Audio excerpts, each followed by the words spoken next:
Hey Wastelanders, welcome to Last Ranger, and I'm Gary. So what we have here today is the knife from the Apex pass around. It's called the Civivi Starflare. You can see this milled aluminum looking like I don't know, like streaks of I don't know whether like a comet or a flare, I don't know. So it's indeed aluminum. This has no steel parts in the handle. Well, not steel liners, sorry, because it's very lightweight. I think it's 3.4 ounces and has a 3-inch, a little bit over 3-inch, 3.3 inch blade. Overall length is about 8 inches with the blade and the handle. So it's not small. Like I said, I always say I have large size hands, not extremely large, but I wear a large size glove. So the handle fits me very well. This is a Damascus style blade. I don't know what it's made of. I think the original, if you don't have a Damascus, it's made of nitro V. I'm not gonna lie to you guys, this is not my style of knife, but I still wanted to see it for some reason. So I contacted Apex Pass Around and got myself on the list. I like aluminum handle knives, and some of my favorite knives are aluminum. And let me talk about some of the negatives rather than the positive. I think it looks good. It's not appealing to me. I wouldn't buy it, but it looks good. They use some of their ordinary, what do you call it? Clips, factory clips. They always have some clips that they throw on knives. Very rarely they design a knife for the clip. I think it should have been a designing clip, like look at when it go with the knife, you know. But Civivi is notorious, and maybe even I don't know, but notorious is Civivi for using factory generic clips.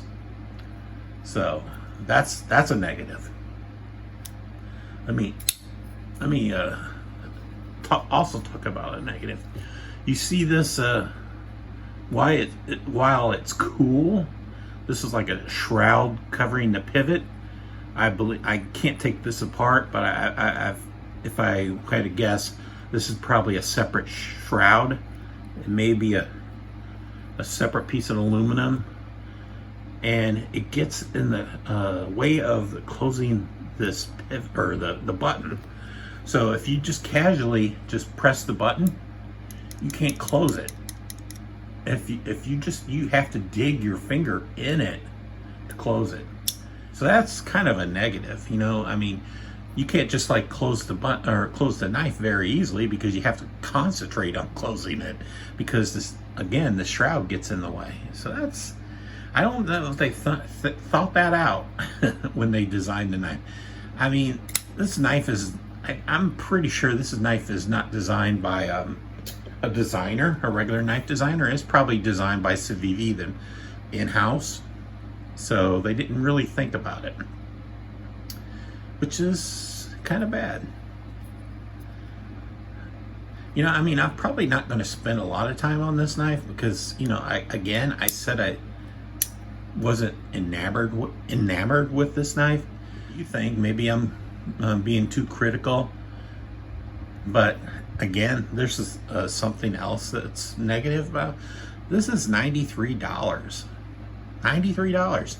I believe it's 93 or 95 all around. 93.50 or something like that, or 95.50. So I didn't check in White Mountain Knives. They probably have it a little bit cheaper, but honestly,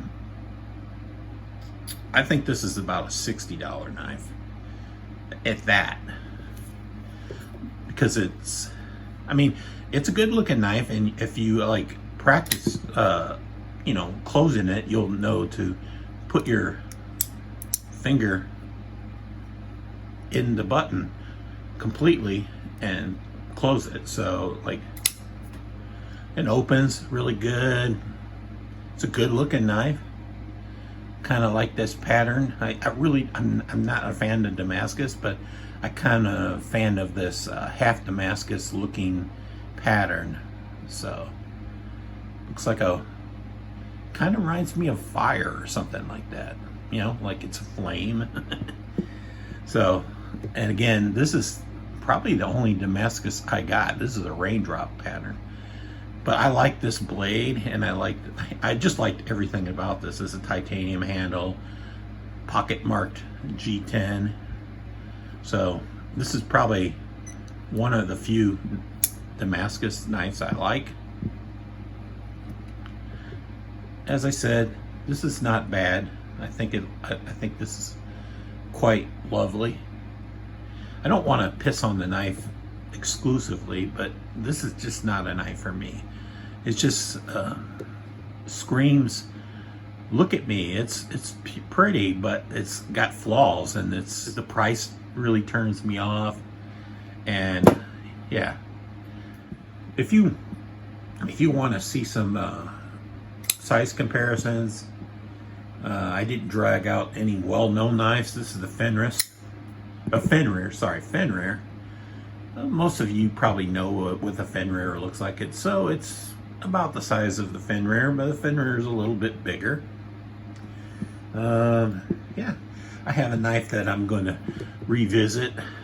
This is the Buck. Oh, I always forget. 591 paradigm shift. You can see the paradigm shift. Oh, paradigm shift. It has a little bit smaller handle and a little bit smaller blade. So you got a bigger blade on this. And this is a Real Steel Pyrex, and I've been carrying this knife a lot. Real Steel, super sharp with their blades, and this is it's kind of fairly new. I've had it about a month or two, but you can see how it compares to that. This is a really good knife. This knife is so good you can close it with one finger. One finger, easily. Anyway, it's not a review, it's just a public announcement on this blade, this knife, the Starflare. I can't recommend it, but maybe in the comments you can tell me if you bought it and why you bought it, or how do you like it, or just tell me what you think of it in general. So take care, Wastelanders.